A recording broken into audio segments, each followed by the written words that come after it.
একটি আদালতের মন্তব্য, একটা যুবকের রাগ, তারপর তৈরি হলো একটা ইনস্টাগ্রাম আইডি। কিছুদিনের মধ্যেই নজর কেড়ে নিল সেই ইনস্টাগ্রাম আইডি কোটি কোটি মানুষের। নাম ককরোচ জনতা পার্টি। নামটা শুনে হাসি পাচ্ছে, মজা লাগছে, তাই না? গল্পটা একদমই মজার নয়। এর পেছনে লুকিয়ে আছে কয়েক কোটি যুবকের রাগ, প্রতিবাদ এবং ডিজিটাল একটি আন্দোলনের গল্প। আসুন বিষয়টা বিস্তারিত জানি। ঘটনাটি সূত্রপাত হয় ভারতের সুপ্রিম কোর্টের প্রধান বিচারপতি সূর্যকান্তের কিছু মন্তব্যের পর। তিনি বলে থাকেন যে বেকার অথবা অলস কিংবা সোশ্যাল মিডিয়া ক্রিয়েটার এরকম যুবকদের প্রতি মন্তব্য ছুড়ে মারেন যে তারা নাকি ককরোচের সমতুল্য, অর্থাৎ আরশোলার সমতুল্য। এই ঘটনার পর অনেক যুবকের মধ্যে প্রচণ্ড ক্ষোভ তৈরি করে এবং সামনে আসে একটি নাম, অভিজিৎ দীপকে। এরপর যা ঘটল তা কেউ কখনো ভাবেনি। কয়েকদিনের মধ্যে পেজটি লাখ, মিলিয়ন ও কোটি এইভাবে পেরোতে পেরোতে আজ 22 মিলিয়ন ফলোয়ার্স নিয়ে পেজটি চলছে, যেটি কোনো ছোট সংখ্যা না, অনেক বড় পুরনো রাজনৈতিক দলের পেজের চেয়েও অনেক গুণ বেশি বড়।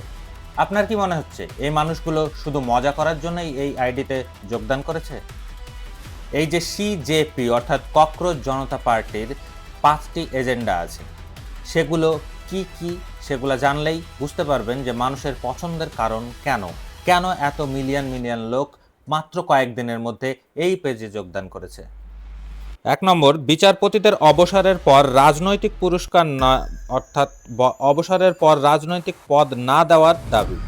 2 নম্বর, প্রতিটি বৈধ ভোট রক্ষা করতে হবে, ভোটাধিকারকে কঠোরভাবে সুরক্ষার কথা বলা হয়। যেমন এশায়ারের বাহানায় অনেক বৈধ ভোট আজ বিলুপ্ত হয়েছে, অনেক বৈধ ভোটার এবার ভোট দিতে পারেনি। তেমন কিছু না, বৈধ ভোটারদের ভোট অবশ্যই রক্ষা করতে হবে, এমন একটা দাবি।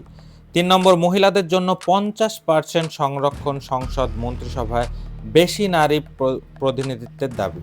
যেমন সংসদে 50%-এরও বেশি নারী সংসদ থাকবে, এমন দাবি করা হয়েছে।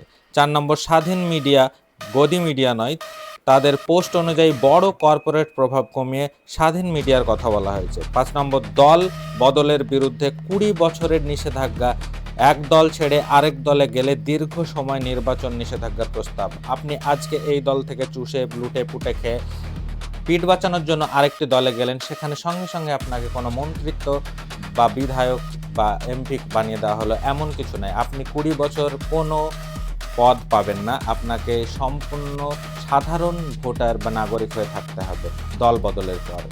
এই এজেন্ডাগুলো অতি মূল্যবান, আর এগুলোর জন্যই আজ এত কোটি লোক, এত মিলিয়ন লোক এই পেজটাকে ফলো করেছে। অভিজিৎ দীপকে আরও জানিয়েছেন যে এত সংখ্যায় মানুষ যোগদান করার আরও কারণ হলো যে সেই অপমানটিকে নিজের অপমানিত বোধ হিসাবে নিয়েছে মানুষ, তাই এত পরিমাণে লোক যোগদান করেছে এই পার্টিতে। তবে আরেকটা জিনিস মাথায় রাখবেন, ইনস্টাগ্রাম আইডিতে ফলো করা মানেই ভোট নয়, ফলোয়ার্স মানেই ভোট নয়। ডিজিটাল জনপ্রিয়তা আর বাস্তব রাজনীতি এক নয়। একটি ট্রোল, একটি মিম, একটি ইনস্টাগ্রাম আইডি আর হাজার হাজার মানুষের আলোচনা। তবে এটা কি সত্যিই ট্রোল, নাকি নতুন প্রজন্মের প্রতিবাদের ভাষা? আপনার মূল্যবান কমেন্টটি অবশ্যই আমাদেরকে জানান। আমাদের সঙ্গে থাকুন, আমাদেরকে সাপোর্ট করুন। এরকম আরও কিছু ভিডিও আপনাদের